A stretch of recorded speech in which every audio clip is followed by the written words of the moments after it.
Muy buenas, bienvenidas, bienvenidos a la mazmorra de Pacheco y bienvenidas, bienvenidos a estas ediciones pirata de Complejo de Máster. Hoy vamos a hablar de un libro a cuya primera edición yo le di bastante fuerte y que ahora tiene esta segunda edición. Aquí tenemos El Anillo Único de One Ring, este juego de rol en el mundo del Señor de los Anillos y pues del Hobbit de J.R.R. Tolkien. De hecho, tiene mucho del Hobbit.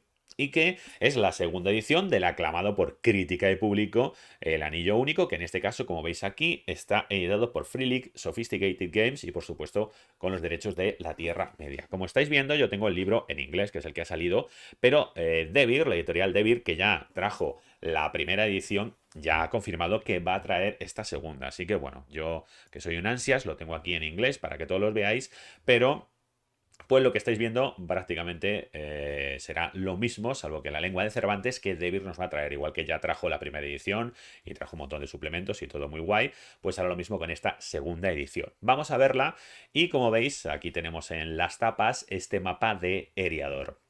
Tengo que decir que yo voy a hacer una reseña del Anillo Único sin compararlo mucho con la anterior, aunque de vez en cuando pues se me escapará, ¿vale? Voy a intentar que, si tú no has jugado al anterior, pues que esta te sirva, no voy a intentar referenciarlo mucho, pero de vez en cuando se me va a escapar. Entonces, igual que pasaba en la anterior, ¿vale? Este libro no abarca toda la Tierra Media, como veis aquí no pone Middle Earth, sino que pone Eriador, porque es la zona en la que van a jugar los personajes, desde Lindon hasta el bosque este de los trolls que hay después del último puente. Esta es la última zona que está descrita en el juego y realmente esto es el lugar en el que van a desarrollarse las aventuras. Esto es importante saberlo. Era así ya en el otro libro, pero es importante saber que aquí no va a estar todo el trasfondo de la Tierra Media. Aquí está Rohan, en esta esquinita. Rohan no sale, por supuesto, de Mordor. Ni hablamos. Gondor tampoco.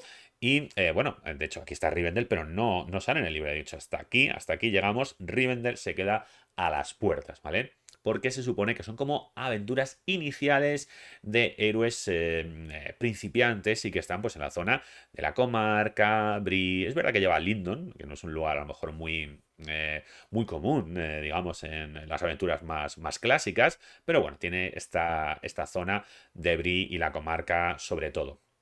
¿Vale? Aunque está Lindon y están estas montañas donde habría pues también enanos, ¿vale? Tiene un poquito de todo, pero bueno, para que lo sepáis.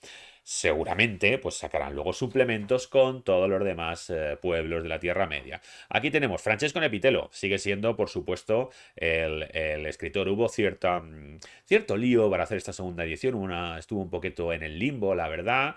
Al final ha sido Free League la que se ha llevado el gato al agua, esta editorial europea la más importante yo creo ahora mismo, pero Francesco Nepitelo sigue siendo la persona al cargo, con lo cual pues garantía de calidad diría yo. El típico índice de Free League con sus capitulitos y también la típica ilustración de inicio de capítulo de Free League. Y aquí tenemos este capítulo 1, este prólogo, siempre con un texto de alguna de las obras de Tolkien y con estas pues ya veis estas maravillosas ilustraciones. A ver que no sé pasar las hojas de un libro. Y luego, por dentro, el libro, como veis, es así, está en rojo y negro, por así decirlo. Un rollo a mí me parece muy libro rojo de la frontera oeste, puede ser, no sé, veis con todos estos simbolitos. Y bueno, pues os enseño un poco, antes de nada, esta maquetación. Y como veis, las ilustraciones que por dentro son en blanco y negro, o en rojo oscuro y negro, que tiene este libro. Estaba cuidadísima la primera edición, su apartado gráfico, y esta segunda, bueno, pues como veis, igual o más. Te empieza a hablar de cómo es las aventuras en la tercera edad, porque evidentemente este libro pues empieza en la tercera edad. Bueno, empieza con una carta de Gandalf y te empieza diciendo cuando transcurre, que esto, a ver, me lo voy a mirar, que no me acuerdo exactamente, es el año 2965, que hace 24 años de la batalla en la que, bueno, pues la batalla que hay al final del Hobbit, ¿no? 24 o 25 años desde que se produjo los acontecimientos de El Hobbit y por supuesto pues un montón de años antes de que se produzcan los acontecimientos del Señor de los Anillos. Eso también era igual en la primera edición, ¿vale? Es un libro cuyos acontecimientos van pues bastante tiempo después del Hobbit y mucho tiempo después de El Señor de los Anillos también. O sea, mucho tiempo antes, perdón, del Señor de los Anillos. En este, para que, bueno, pues lo típico, no te veas constreñido por lo que pasa en los libros y haya bastante libertad. Como te pone aquí, es el ocaso de la tercera edad del mundo. Es lo que te explicaban. Aquí te hablan de cómo jugar al juego y aquí veis una cuenta de los años, que es muy importante. El, los anales de la Tierra Media y te dicen pues unas cosas que han pasado hace poco, que van a pasar, para que sepas a qué te tienes que atener. Y te habla de los jugadores héroes porque, niñas y niños, esto es El Señor de los Anillos, esta es la obra de Tolkien y los protagonistas son héroes, personas de una que luchan por el bien y que luchan contra el enemigo. Por lo tanto, aquí los personajes ya se entiende que van a tener un perfil heroico. El Lore Master, que es como se llama aquí, el maestro del saber, que es como se llama aquí, pues al Master, al director de juego. Y te habla de la estructura del juego, que como en el juego original, se distinguen dos fases. La fase de aventura, ¿vale? La fase de aventura que es, pues como cualquier juego de rol, donde los jugadores, los personajes tienen sus aventuras. Y luego tenemos la fase de comunidad, que sería lo que en otros juegos, bueno, en otros juegos pasan de ello, pero otros juegos pues lo llaman downtime, ¿no? Tiempo muerto, tiempo entre aventuras. Aquí en este juego pues hay acciones concretas, turnos concretos, por así decirlo, que se puede hacer. Incluso hay una fase de comunidad especial que se llama Yule, bueno, la fiesta de Yule, que es para en invierno, donde se supone que el clima es demasiado duro como para hacer aventuras, ¿vale? Entonces ahí sigue. Y bueno, pues empezamos con la resolución de acciones. La resolución de acciones en el anillo único, bueno, pues te habla de cuándo tirar, de hacer escenas y aquí ya viene hacer las tiradas. Entonces, este juego tiene dados custom. Realmente, si compráis, por ejemplo, la caja de inicio, o también se venden por separados, son unos dados de 12 y de 6. Un poquito custom, pero no mucho. Se puede jugar con dados de 12 y de 6 normales. Si no te quieres comprar dados raros, no te preocupes. Solo necesitas dados de 6 y dados de 12. Tiene unos dados de 12 que en el 12 aparece la runa de Gandalf y en el 11 el ojo de Sauron. En realidad sería como una especie de dado de 1 a 10 y tiene esos dos signos extraños. Y luego los dados de 6 sí que 1, 2, 3, 4, 5, 6 tienen como diferente color. Bueno, que están como delineados unos y los otros como en negrita, por así decirlo. Y luego el 6 tiene una T para acordarte de que el 6 es especial. Pero, ya digo, pues lo puede jugar con dados normales, simplemente acordándose de esas cosillas. ¿Vale? Porque el 12, el 12 sería un éxito automático cuando tiras ese dado de 12. El 11 contaría normalmente como 0, pero es un fallo automático si tu personaje está desesperado, está miserable, que se llama aquí en inglés. Y luego los dados de 6. 1, 2 y 3, 4, 5, 6 están como diferente color, como ya he dicho, para recordarte otra regla especial de fatiga, que entonces tus dados no, los resultados bajos no suman tampoco.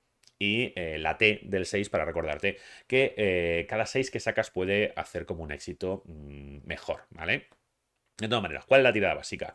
La tirada básica es que bueno, en este juego hay atributos y habilidades, entonces lo que se tiran son las habilidades. Bueno, luego hay otras características un poco más complejas, pero bueno, principalmente las habilidades. Tú tienes la habilidad de fumar, por ejemplo, tienes 3 dados en fumar, o sea, 3 puntos en fumar. Eso quiere decir que cuando tiras fumar tiras 3 dados de 6, que es tu habilidad, más un dado de 12, que es el dado que siempre se tira, ¿vale? El dado de proeza, que es el dado de 12, ese siempre se tira, aunque no tengas dados de 6 que tirar, pues tú siempre tiras ese dado de 12, por lo cual siempre tienes una oportunidad, pero tu habilidad te da los dados de 6. Tiras todos los dados, los de 6 y el de dado de 12, y pues la suma es el resultado de tu tirada. La suma de todos los dados es el resultado de su tirada. ¿Cuál es la dificultad, amigas y amigos? La dificultad la determina tu atributo. Tenemos 3 atributos que son fuerza, corazón e ingenio. Y las habilidades caen, cada habilidad pertenece pues a fuerza, a corazón e ingenio. Entonces, tu puntuación de fuerza pues es lo que se resta a 20, que digamos 20 es como el número objetivo estándar. Entonces, si tú tienes una fuerza 5, 20 menos 5, 15, tú lo que tienes que sacar es un 15 con todos tus dados, ¿vale? Así que esa sería la dificultad. La dificultad no la pone el maestro del saber, tal y cual. Tú tiras contra tu atributo, mejor dicho, contra 20 menos tu atributo, y esa será tu dificultad. Y el personaje, con la experiencia, cogerá más dados y por lo tanto será más fácil llegar a esa dificultad tuya. De hecho, aquí te dice que para one shots y tal, si quieres bajar la dificultad, lo puedes hacer. Te habla del grado de éxito, que es lo que decía antes. Cuantos más seises saques, pues se supone que mejor has hecho la tirada, y de hecho en algunas algunas tiradas pueden tener algún beneficio adicional si sacas seises, ¿vale? Los modificadores a la tirada que tenemos ventaja y desventaja. Aquí se llaman tiradas favorecidas o desfavorables, favorables o desfavorables, pero es la ventaja y desventaja. ¿Qué quiere decir? Que tiras dos dados de 12 y ya os podéis imaginar, si son favorecidas, pues coges el mejor, si son pues desfavorables, pues coges el peor, ¿vale? Y hay ciertas reglas, evidentemente, que hace una tirada, pues sea con ventaja o con desventaja. Y luego también te puede dar dados de bonificación. Si una tirada, pues debería ser un poquito más fácil, el maestro del saber o las reglas te puede dar más dados e incluso penalización, restarte dados a tu tirada, ¿vale? Que lo tenemos aquí. Y luego tenemos una regla muy chula que es el éxito mágico. Y es que si gastas un punto de esperanza, ¿vale? Los héroes tienen un punto de puntos, tienen dos, uno de esperanza y otro de comunidad. Si gastas un punto de esperanza, ¿no? Si le pones ahí esperanza a esto, si tienes ciertos objetos o eres de cierta raza, estás haciendo cierta acción, puedes decir que tu éxito es mágico. Y eso quiere decir que haces algo que está por encima de lo normal, que está por encima de lo normal. Por ejemplo, los hobbits a lo mejor, pues con sigilo, pueden esconderse cuando la gente le estaba mirando o algo así, porque tienen como esa pequeña magia para esconderse. Los elfos, pues yo qué sé, un elfo puede pegar un super salto para que sería imposible para un humano. Bueno, está limitado a cosas concretas según tu personaje. A veces los objetos mágicos te permiten eso. Y en realidad tú tienes que hacer la tirada, te tiene que salir bien, con una dificultad igual, pero gastando ese puntito habrás conseguido algo por encima de lo normal. ¿Vale? Así que, bueno, pues está bastante chulo. Te habla de estas condiciones, pues aquí lo tenemos, la de, no sé muy bien cómo traducirla, si no me acuerdo de cómo era, pero evidentemente herido. Esa es fácil. Cuando uno está herido se recupera más lentamente y es cuando tiene mayor riesgo de morir. Está de desesperanzado, que es cuando pues no te quedan puntos de esperanza y por lo tanto pues vas a hacer tiradas con penalización. Y esta de fatigado, voy a decir, no lo sé, de cuando tus puntos de salud, por así decirlo, bajan tanto que no puedes con la propia carga que llevas. Este juego tiene unas reglas de carga muy sencillitas y digamos que cuando no puedes con tu propia carga tienes unos penalizadores a las tiradas. De hecho aquí tirar el escudo, quitarse el casco puede ser una buena idea para evitar este estado de fatigado. ¿Vale? Los que sepáis los nombres en español de la primera edición también me lo podéis poner en los comentarios abajo, así como cualquier cosa que yo no haga bien. Y ya sabéis que podéis darle a like, suscribiros y esas cosas que dicen los youtubers. Aquí te habla de cómo hacer tu hoja de personaje y como veis aquí un desplegable tremendo aquí. Bueno, no sé muy bien, luego si no la enseño o la enseño ahora. ¿Qué demonios? Voy a poner mi cara para que no me veáis pelearme con el libro, solo veáis pues mi cara de concentración. Vale, así que vamos a ver cómo se ve esto. Más o menos. Aquí tenemos esta. Bueno, sí, lo tengo al revés, muy bien. Yo aquí haciendo el panoli. Bueno, pues aquí lo tenéis. Como veis, hay fuerza, corazón y sabiduría. Y cada uno tiene, si no recuerdo mal, 6 habilidades, que son cosas como artesanía, batalla, conocimiento, acertijos. Bueno, yo creo que son las mismas y si no, muy parecidas. Como ves, aquí te viene tu puntuación del atributo y aquí te viene el target number, porque realmente es lo importante, es contra lo que vas a tirar. Así que debajo, o sea, encima de cada habilidad ya ves el target number. Y luego aquí tenemos las competencias del combate, que realmente son como cualquier habilidad, pero sí que va distinto. Porque, bueno, va distinto. Tampoco vaya tan distinto, pero bueno, se le tiene que sumar la parada del enemigo. Y bueno, lo han puesto aquí un poquito distinto, pero realmente si veis cae sobre fuerza, ¿vale? Y bueno, pues aquí tenemos la endurance esos son los puntos de vida, la esperanza, el hope. Aquí tenemos también los puntos de experiencia que ganaremos, que están divididos en aventura y habilidades. La puntuación de comunidad, que está aquí, aunque bueno, sería un pool que tienen todos los jugadores. Los estados, el equipo de viaje, bueno, la armadura, el escudo, porque el escudo sirve la parada y la armadura impide que sufras heridas. Y el equipo de guerra, bueno, como veis, muy sencillita, ¿vale? Muy parecida. Es horizontal, a mí me encantan las hojas horizontales. Hay gente que le da como mucha dentera a las hojas horizontales, a mí me gustan mucho. Y bueno, pues ahí ya la habéis visto que es bastante sencillita. Vamos a volver a ver si soy capaz. Bueno, pues aquí te lo explica todo lo que es, cómo rellenarlo. Y ya vamos con el capítulo de los aventureros, ¿no? Aquí tenemos nuestro Dunedain que parece elfo y enano. Y a ver, aquí tenemos el capítulo de los aventureros. Y como siempre tiene culturas heroicas, ¿vale? Lo llaman culturas, no lo llaman razas porque hay diferentes tipos de elfos, diferentes tipos de enano. Entonces realmente es la cultura lo que eliges. Y te habla pues de las características que tienen, de los atributos, de las características derivadas. Es decir, tu cultura te va ya a poner como unos atributos, características ya puestas. ¿M? Y a partir de ahí tendrás que crear el personaje con eligiendo, pues bueno, pues algunas pequeñas cosas que tienes que elegir, de exactamente qué ventaja tiene, exactamente qué arma es su principal, y bueno, pues te habla de los lenguajes y los nombres típicos, porque este es un juego, si no lo he dicho antes, quizá lo he dado por sentado, pero esto es un juego con una fidelidad al material original abrumadora. Bueno, abrumadora no, porque no quieren abrumar, pero sí que absoluta, una fidelidad pues prácticamente absoluta, aunque intentan, pues eso, no abrumar a la gente que no quiere romper el canon y tal. De hecho, hablan de eso, pero bueno. Entonces, la primera cultura son los hombres de Bardo, ¿vale? Los habitantes del lago, los súbditos del rey Bardo, el asesino de Smaug. Y como veis, pues aquí te vienen, tú puedes elegir o tirar una combinación de atributos y luego te dicen las estadísticas derivadas y te dicen cuáles son las habilidades favorecidas que vienen por aquí y los puntos de habilidades con las que comienzas y las competencias que tienes que elegir cuáles las competencias de tus armas, ¿vale? Y bueno, también tiene unos rasgos distintivos que son unos adjetivos un poco que son como aspectos de Fate, ¿vale? Y los lenguajes típicos y los nombres. Entonces, como veis, realmente... Ah, bueno, y el nivel de riqueza que te dice con el que empiezas. Y todos tienen como una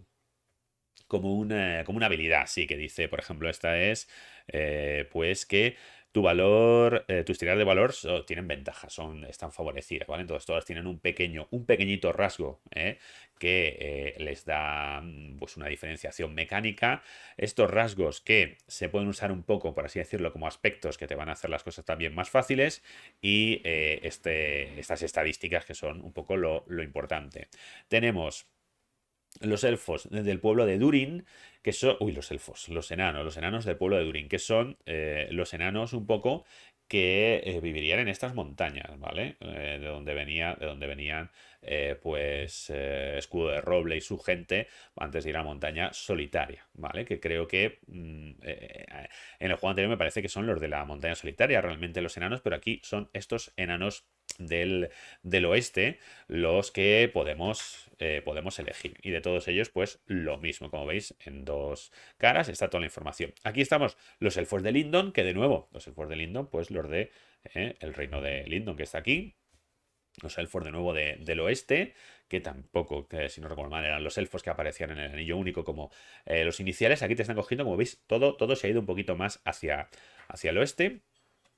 Los hobbits de la comarca, evidentemente, aquí sí que sí. Luego hay unas reglas más adelante para hacerte un hobbit de Bree, si quieres, ¿vale? Que es una mezcla entre un hobbit de la comarca y un hombre de Bree. Porque los siguientes son los hombres de Bree. Los hombres de Bree en esta zona central de Eriador, que digamos que serían los humanos más normales y corrientes. Y lo que sí están son los Montaraces del norte, ¿vale? Los Dúnedain, que era en la primera edición salió en un suplemento después, si no recuerdo mal, pero aquí sí que puedes coger un Dúnedain desde el principio, así que puedes tener a uno de estos Montaraces. Y como veis, esos son, ¿vale? Esos son los enanos eh, de la estirpe de Durin, los elfos de Lindon, los hobbits, los hombres de Bree y los hombres de los Montaraces del norte, ¿vale? Son las que puedes tener. Evidentemente, ni que decir tiene de que en el futuro pues sacarán suplementos con todas las demás, pero bueno, pues esos serán suplementos. Y luego está lo que se llama aquí los calling, las vocaciones, el llamado, que son las clases de personaje. Y las clases de personaje, pues realmente tampoco es que te den un montón de cosas, te dan unas habilidades favorecidas. que tienes que elegir, pues que igual cuáles de estas habilidades van a estar favorecidas. Tiene un rasgo distintivo, que eran estos aspectos de Fate que hemos dicho, y luego tienen el camino de la sombra, porque la sombra, la corrupción puede pesar en el corazón de los personajes, puede irle restando esperanza y puede llevarles para el mal camino. Boromir, ¿no? Yo siempre digo que esta es la regla Boromir. Te puedes ir volviendo loco, no loco como en Chulo, pero sí dar brotes de locura, como cuando, pues eso, cuando Boromir dice, ¿pero qué he hecho? Se perdona, es Frodo, que una locura se apoderó de mí y tal. Esa escena, bueno, es que Boromir es mi personaje favorito y esa es mi escena favorita, ¿no? Pues sí que te puede dar un jare de estos y te puedes ir corrompiendo, como muchos personajes que se corrompen en El Señor de los Anillos, ¿no? Y tu clase te dice cómo te corrompes. En este caso, por ejemplo, el capitán, que es un líder, pues lo que quiere es poder. Lo que quiere es tener poder, quizá Boromir era esto. Bueno, tenemos el campeón, que el campeón es el que defiende a los demás, un defensor, y su maldición es la venganza. Luego tenemos al mensajero, que sería pues el que recorre ahí y en la Tierra Media llevando mensajes, evidentemente, y su camino de la sombra es la locura del wandering, de, de- de errar por los caminos, que también creo que venía en el libro. El sabio, que tiene pues ahí en sus cositas importantes del saber y que, bueno, pues el ansia de secretos es lo que le puede tentar. Tenemos el cazatesoros, como el señor Bilbo Bolsón, que evidentemente, pues como nos podemos imaginar, la enfermedad del dragón, que ya sabéis que es ese ansia por el oro, y el guardián. eh, eh, eh, eh, el guardián que, bueno, pues este es el que lucha contra la sombra y es la desesperación por ver que la sombra pues no se puede luchar contra ella. Así que, bueno, pues como veis, son bastante sencillitas estas clases de personaje, por así decirlo, no son tan definitorias como en otros juegos, pero hay que tener en cuenta que tanto la cultura como tu clase pues te lleva ya por un camino y luego pues la cultura pues te va a dar unas virtudes culturales, según tu clase también ganarás un equipo mágico y bueno, pues cuando vas avanzando vas ganando ciertas cosillas. Bueno, la experiencia con la que parten los personajes y el equipo inicial, que bueno, pues es el equipo de guerra, que aquí tenemos las tablas de equipo, evidentemente no son súper grandes, pero bueno, pues está todo lo que hemos podido ver en las obras del Señor de los Anillos. Las recompensas y las virtudes.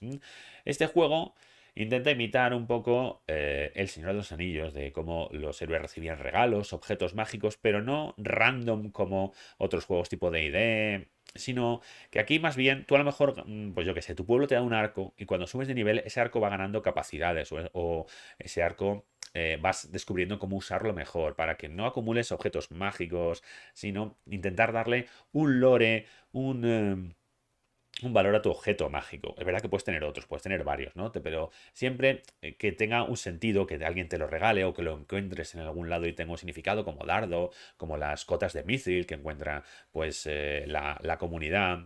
Así que bueno, pues eso es importante. Y las virtudes es pues tu raza, tu cultura, pues te va dando una serie de beneficios mecánicos según vas subiendo de nivel, porque bueno, pues tienes ese valor y esa sabiduría, que son dos puntuaciones, que según las vas subiendo, vas ganando o una virtud, si es la sabiduría, o una recompensa mágica, un objeto mágico, o capacidades para tu objeto mágico, si es el valor, ¿no? De hecho, es un poco el nivel de los personajes y además te dicen si los personajes son más tipo sabio o tipo combatiente, ¿vale? Y luego te habla de los patrones, porque, pues igual que pasó en la primera parte, se supone que lo normal será que la comunidad, que es como se llama el grupo de aventureros, por supuesto, de héroes, tendrá un patrón, o varios. No es uno que te contrate a trabajas para él, es más bien un protector, una persona que te da misiones, que te conoce, donde puedes descansar, puedes tener varios, de hecho. Y no a la vez, digamos, porque tiene un beneficio mecánico, pero sí que puedes ir cambiando. Y este patrón te da una serie de beneficios, ¿vale? Te da una serie de beneficios que te suma puntos al pool de comunidad, que se pueden usar para hacer cosas chulas, te da ventajas adicionales y, bueno, pues tiene un interés especial. Además de que, bueno, pues hay pega más con ciertos clases de personaje, ¿vale? Y aquí te vienen los patrones que vienen en este juego. Es decir, en este libro, porque evidentemente, según avanza, pues tendremos más patrones. Los patrones vienen en la parte del Lore Master. Y te habla del refugio seguro porque los jugadores deberían intentar tener un refugio seguro donde pasar la fase de comunidad, donde poder hacer acciones de comunidad, porque si usted a la intemperie, pues poco pueden hacer. Te habla aquí de la puntuación de comunidad, que son esos puntos que se pueden gastar para hacer cosas chulas. Y te habla del foco de la compañía. Como pasaba en la primera edición, tú eliges a uno entre tus compañeros que es el foco. Es tu mejor amigo, la persona en que confías, tu amante, lo que sea.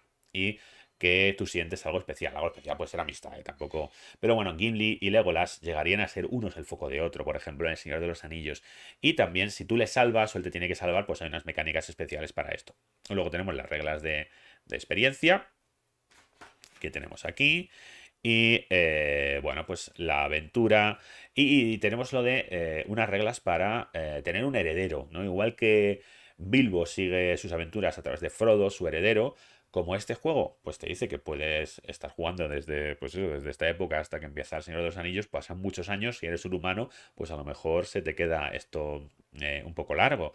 Y bueno, pues hay unas reglas específicas para crear tu heredero, para retirar a tu personaje y poner otro. No son como ven muy largas, pero bueno, es un detalle curioso.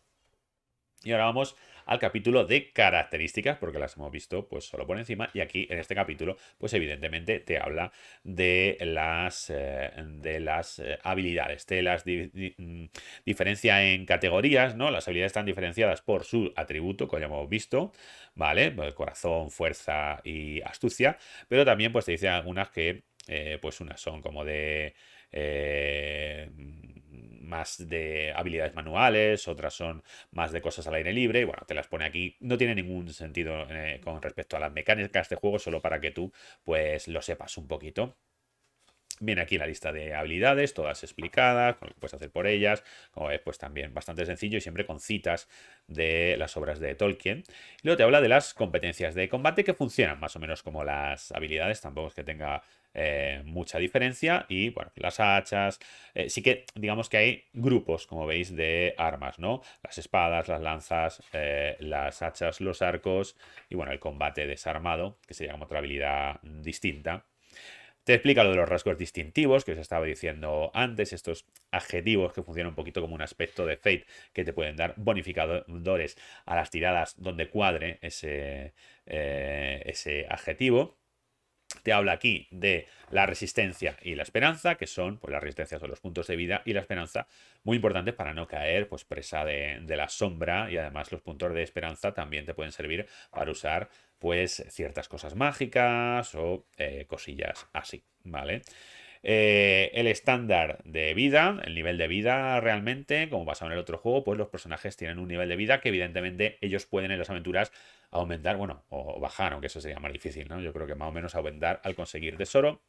El equipo de guerra, que aquí te lo está explicando, donde las armas además pues tienen un valor de daño y un valor de herida, porque aquí el daño, mientras te quitan resistencia, bueno, pues no pasa nada. Es cuando te hacen una herida, cuando es chungo, ¿no? Los monstruos suelen morir cuando se hace una herida. Y los héroes cuando tienen una herida, pues bueno, pues si sufren otra seguramente morirán o ya estarán más cerca de la muerte y además se curarán más lentamente. Y aquí te habla esos dos rasgos que os he dicho, el valor y la sabiduría, que yo os digo que por un lado son como el nivel del personaje, ¿no? La suma de tu valor y tu sabiduría diría más o menos en qué nivel de personaje estás. Empiezas con 1 y 1, si no recuerdo mal, y aquí es donde te habla de esas recompensas. ¿Vale? Esta lista de recompensas que los héroes van a ir adquiriendo a la hora de subir su valor y las virtudes, que lo mismo, esas recompensas que van a tener a la hora de subir su valor. Tiene unas, como veis, genéricas y luego tienen las de su cultura, ¿vale? Las culturas de los hombres de Bardo, las virtudes de los enanos, ¿vale? Entonces, pues irás subiendo, irás eligiendo pues una de las generales o una de estas cuando subas la sabiduría y las recompensas cuando subas el valor. ¿Vale? Así que bueno, pues esto es un poco lo que ganan los personajes cuando van subiendo de nivel. Como veis, pues son unas cuantas cositas, ¿vale? El siguiente capítulo es en el que te explica pues toda la fase de aventuras, que son, pues bueno, pues el meollo del juego. Y te dice pues cómo funciona más o menos. Este juego sí que es mucho de 1, 2, 3. Es el juego Vals porque intenta que todo sea como en 3 pasos. 3 pasos, 1, 2, 3. A veces yo creo que lo truco un poquito, ¿eh? Y te habla del combate. El combate del anillo único es un combate bastante abstracto, bastante distinto. Yo jugué mucho y a mí es verdad que el combate me llegó a cansar un poco, me parece un poco repetitivo. El combate es bastante igual, pero sí que han cambiado ciertas cositas. De hecho, una de las cosas que no me gustaba ya no está y tengo que probarlo. Pero la verdad es que es un combate que tiene cosas muy interesantes. Cuando empieza un combate, además han cambiado ciertas cosas, es verdad, ¿eh? Pero bueno, cuando empieza un combate voy a hablar de cómo es aquí, ¿eh? No de lo que han cambiado. Cuando empieza un combate, bueno, pues como siempre puede haber sorpresa, tal y cual, pero primero los arqueros pueden lanzar sus andanadas, sus ráfagas. Depende de la distancia, podrán lanzar más o menos, normalmente lo normal es una. Entonces, pues los que tengan armas a distancia, lanzan su lanza, disparan sus arcos y tal. Luego, cuando ya se entra en la refriega, los personajes tienen que elegir como pone aquí, stances, no sé cómo se traduce stances, una posición, ¿eh? Una posición que puede ser, pues, vanguardia, abierta, defensiva y retaguardia, ¿vale? Vanguardia, abierta, defensiva y retaguardia.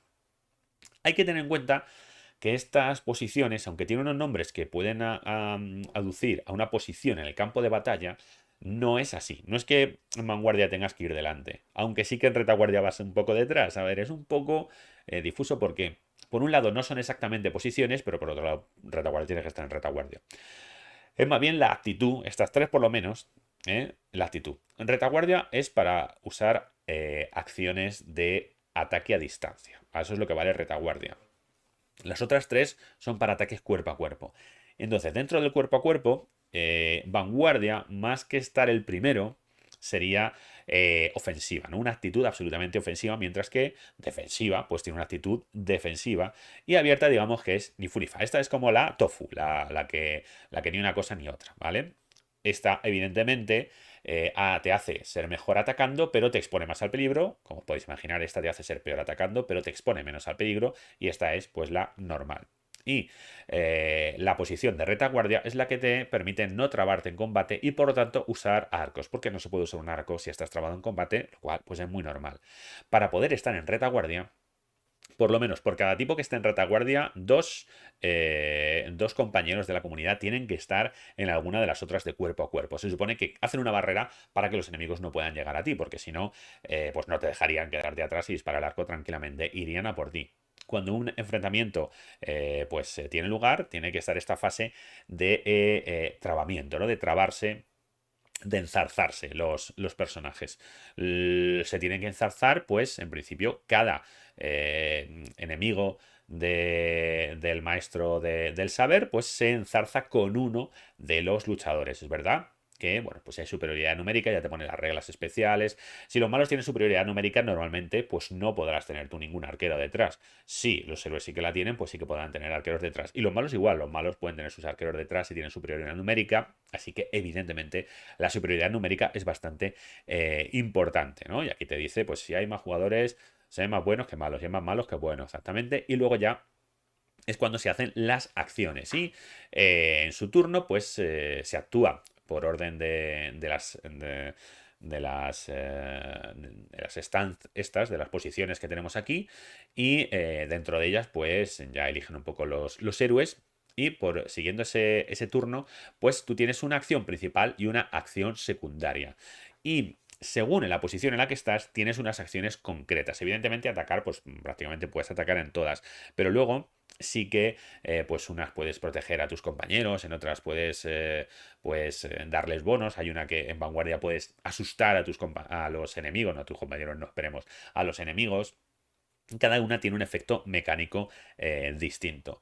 Yo creo que para llevar unos buenos combates a veces me costó en la primera edición enterarme esto de las posiciones y tal, porque sí que te dice que uses un mapa para poner a la gente sus posiciones y tal, pero hay que tener una cosa en cuenta que es lo que mi sabiduría después de jugar. Ese mapa de quién está en vanguardia tal, no hay que tomárselo a la ligera, o sea, no hay que tomárselo literal como que unos están delante, otros detrás, porque si no, luego, realmente si hay cosas en el terreno y tal, eso no funciona muy bien. Entonces, lo único que hay que tener en cuenta con este juego es que las posiciones no son posiciones exactas en el terreno, sino, bueno, pues una posición abstracta, donde luego en el terreno tú puedes estar al lado del pozo y estar en vanguardia y puedes estar al lado del pozo y estar en defensiva.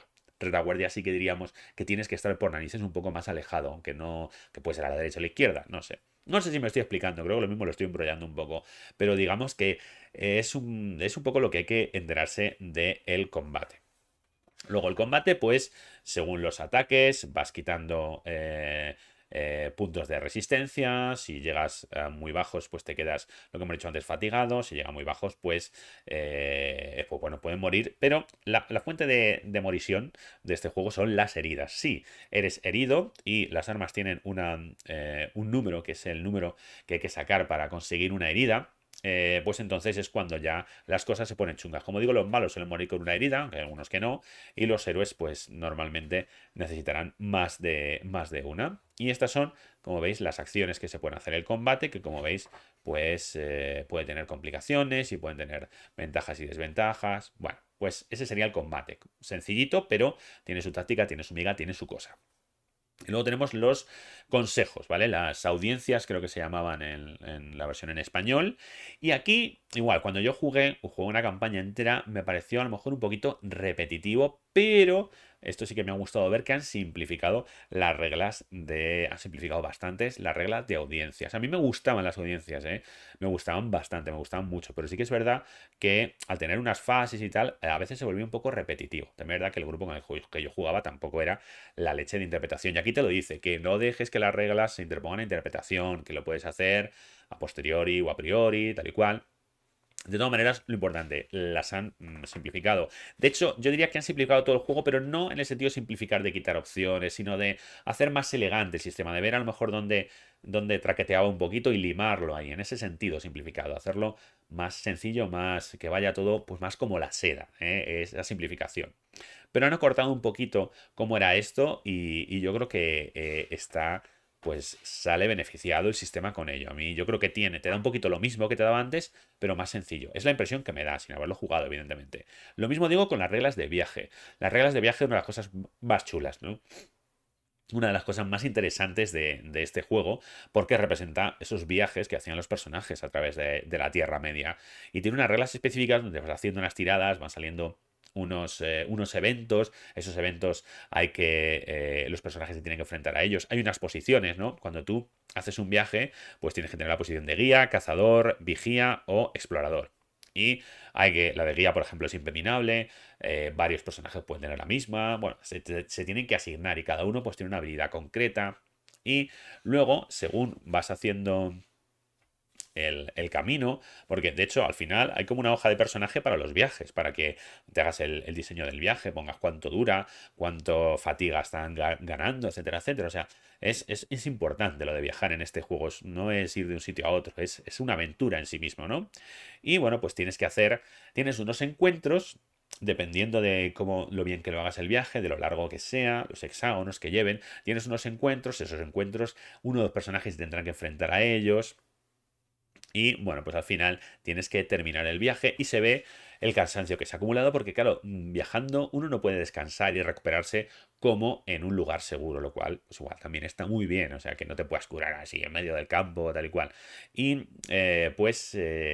esto además está linkado a lo que os enseñé antes, a este mapita, ¿vale? A este mapita donde cada hexágono tiene un color y te dice si es la dificultad del terreno, estas zonas peligrosas que hay por aquí, bueno, pues todo tiene un sentido de cuánto dura el viaje, de lo que te puedes encontrar y lo difícil que va a ser. Las reglas de viaje también se han simplificado, hay menos tiradas y que yo recuerde, creo, a lo mejor mezclo con el de quinta. En el caso, me ha parecido mejor, o sea, me ha parecido muy chulas y yo creo que está, como digo, más limado. Es lo que recuerdo, ya digo, si lo recuerdo mal, pues ponedlo en los comentarios Y te viene pues aquí unos ejemplos y te dice que en las aventuras que publiquen tendrán como sus propios eventos para el viaje, ¿no? Que estarán personalizados. Esto, pues tú tendrías que hacerte tu propia tirada de eventos para ver lo que pasa. Los eventos pueden ser buenos, pueden ser malos y bueno, pues de eso va. Esa es la fase de aventuras y ahora empezamos con la fase de comunidad.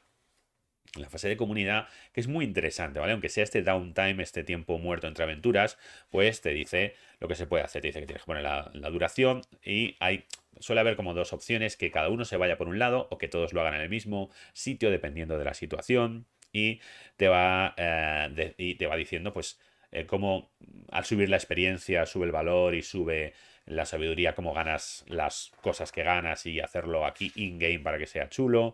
Y te está diciendo pues las acciones que puedes hacer, que puedes conseguir rumores. Hay una mecánica aquí muy interesante y es que los héroes, los jugadores muchas veces se van a enterar de las cosas, de las aventuras. Las quests muchas veces las van a recibir con rumores. Entonces lo de recibir rumores se vuelve muy importante en este juego.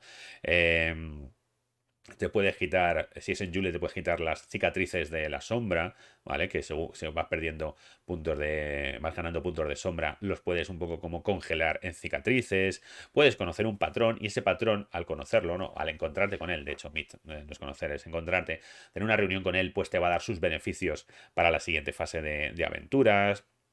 Lo del heredero, puedes contar historias, que eso pues también tiene beneficios en el juego, puedes llevarte mejor con tus compañeros, lo cual pues también tiene beneficios en el juego, estudiar un objeto mágico, escribir una canción, todo esto tiene beneficios en el juego, o sea, son cosas chulas de trasfondo, pero que todo eso tiene beneficios mecánicos luego en el juego. Y aquí ya empieza el capítulo del maestro del saber, que pues se habla de cómo llevar el juego. Está bastante bien, o sea, no es ni como muy tonto para principiantes, ni como muy de hay que ser un experto. Yo creo que está a un nivel intermedio. Y te habla sobre todo luego de cómo ser un maestro del saber de la Tierra Media, de qué cosas hay que saber, las herramientas que tienes que usar, pues los fallos, las habilidades. Bueno, como veis, no es súper extenso, pero tiene todo lo que tienes que saber, ¿vale? Tiene todo lo que tienes que saber para este juego concretamente. Los personajes del maestro del saber, cómo llevar a la sombra, los puntos de sombra, las fuentes de sombra, lo de ganar sombra, viene aquí.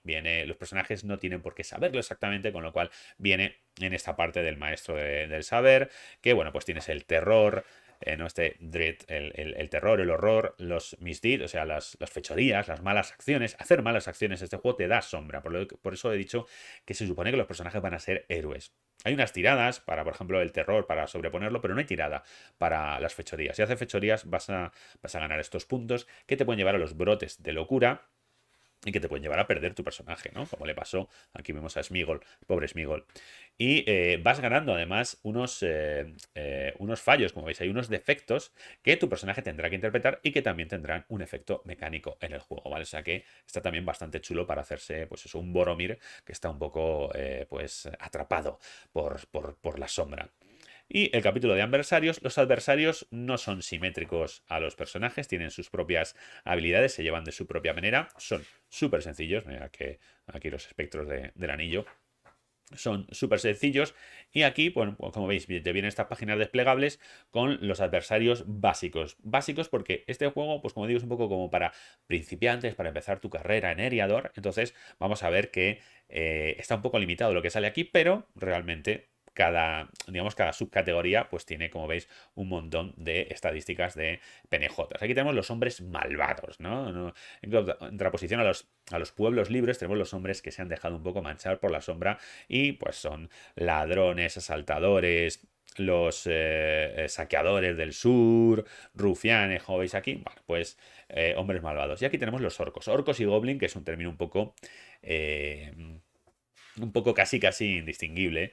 Y tenemos pues los orcos jefe, orco guardaespaldas, los arqueros goblin. Y los trolls también. Tenemos los trolls, diferentes tipos de troll. Los trolls más bestias, como los que rompen los asedios, o los trolls pues más como los que aparecen en el Hobbit, que hablan y se les puede engañar y tal y cual.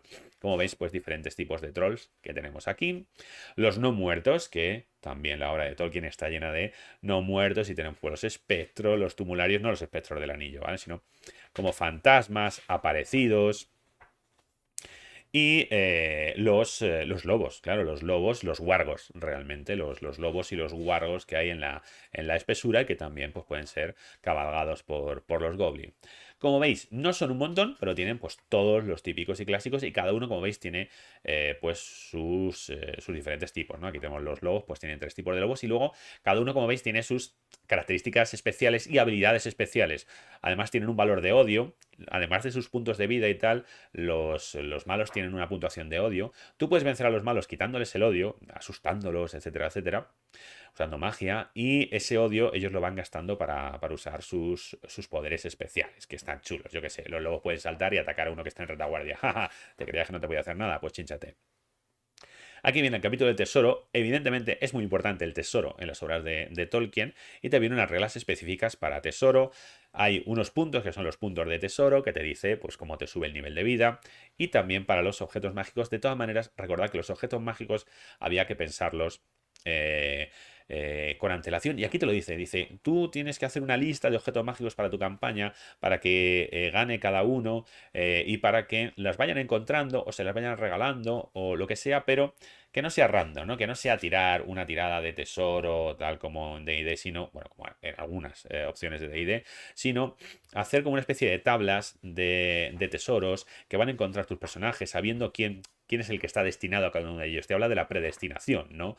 De que podemos ver, por ejemplo, en Bilbo, ¿no? A lo largo de la obra para encontrar sus tesoros y sí que te viene un montón de objetos mágicos ya diseñados para hacer eso. Y también te habla de los objetos malditos, como el tesoro puede estar maldito, los objetos pueden estar malditos, esa enfermedad del dragón siempre acecha. Y aquí tenemos el ojo de Mordor, que el ojo de Mordor es una regla no opcional, pero sí que un poco añadida. Bueno, sí, te pone aquí regla opcional en el sentido, no, opcional en el sentido de que al principio te dice que no tiene mucho sentido quizá usarla. De hecho, para este libro, estas aventuras principiantes y tal, quizá para el principio no tiene mucho sentido.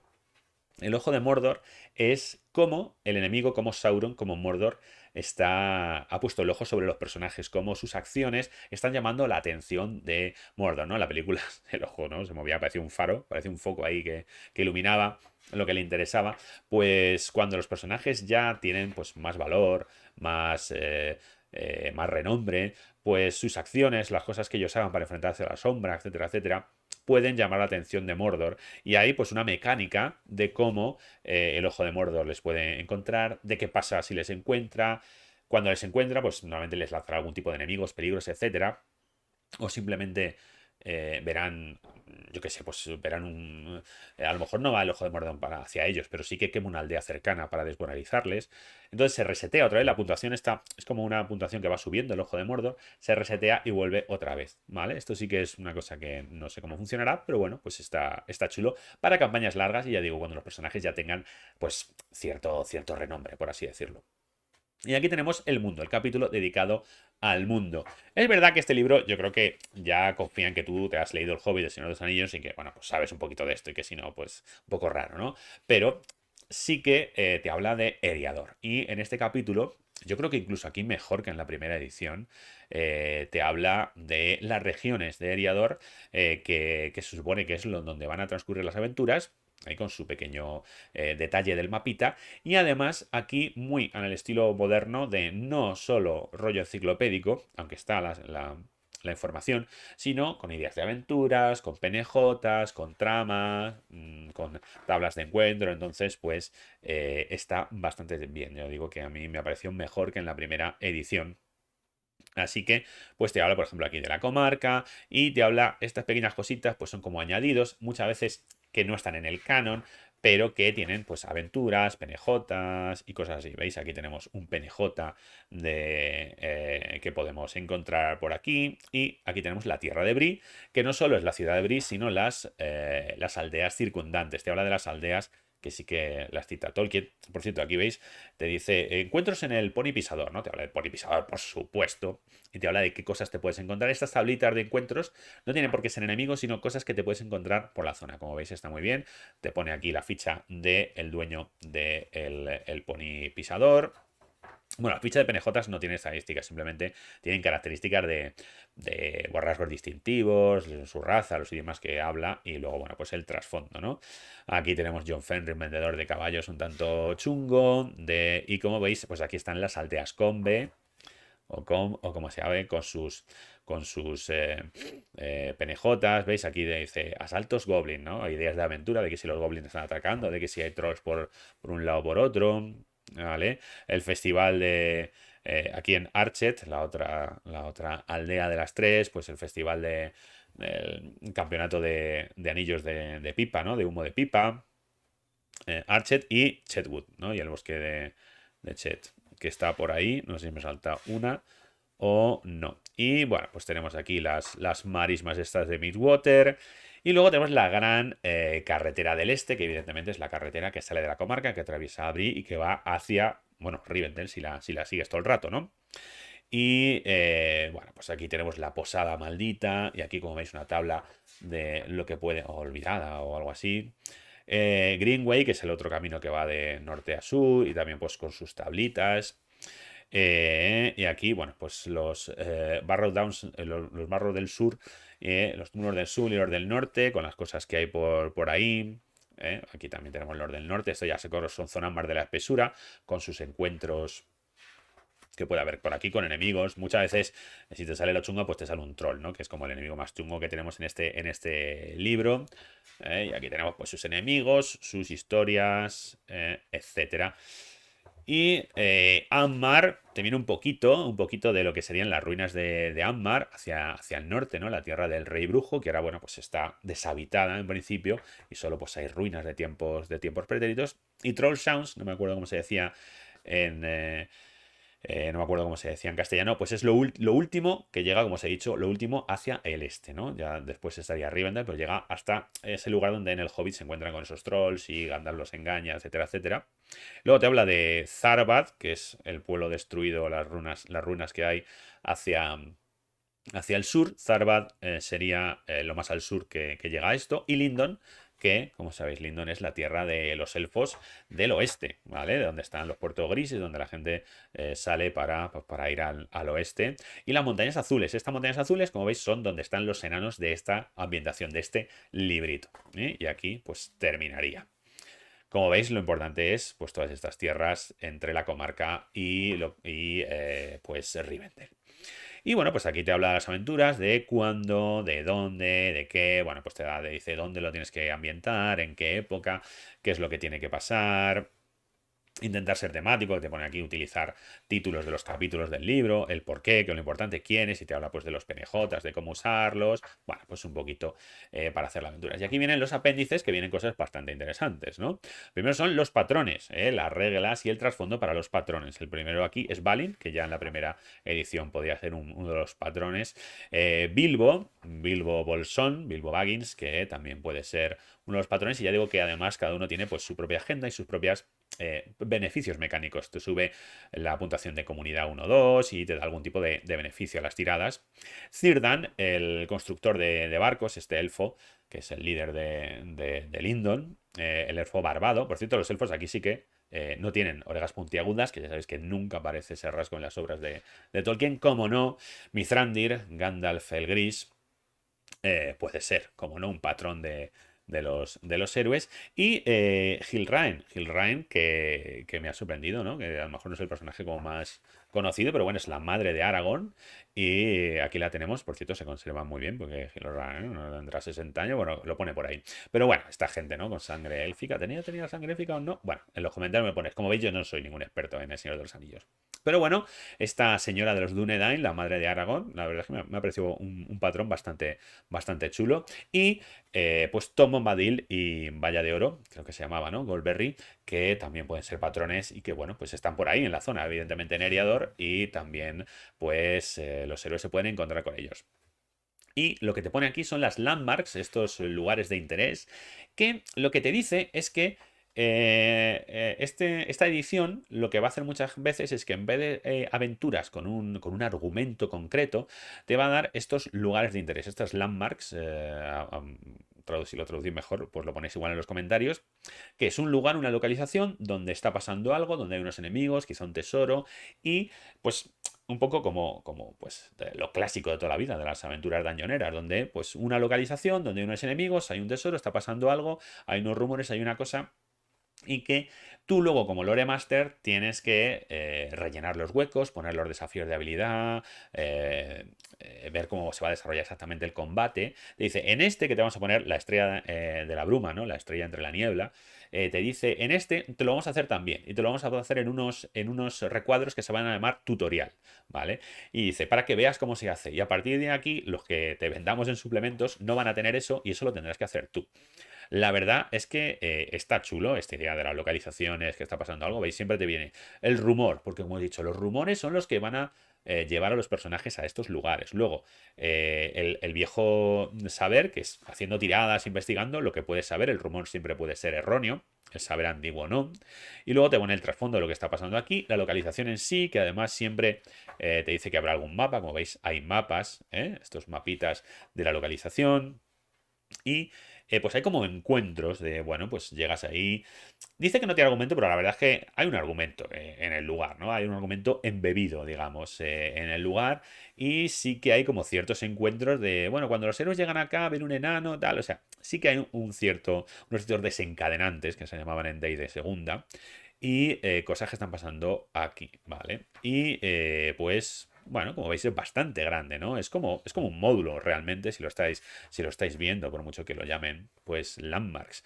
¿Veis? Estos son los recuadros, estos que se llaman tutorial, que te dice que esto es lo que dice, esto no estaría en una aventura normal publicada a partir de ahora, y esto es lo que tendrías que poner tú, que es decir, pues tienes las tiradas que tienes que hacer para trepar, o sea, porque te dice que eso ya son, que tú tienes que aplicar las reglas. Y bueno, pues aquí te pone la historia, el tesoro está bastante chula, por cierto, el modulito que te viene aquí. O sea, no hay una aventura en sí, digamos, porque esta es la aventura en sí. Esta es la aventura introductoria del juego. Además que, ya os dije, hay una caja de inicio.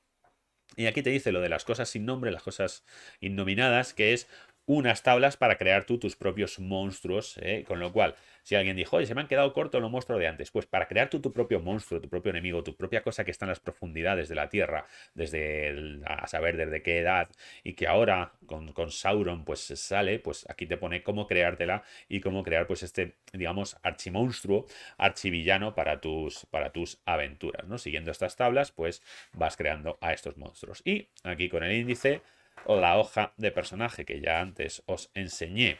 ¿Y esto qué? A ver si puedo enseñarlo. A ver, siempre lo hago al revés.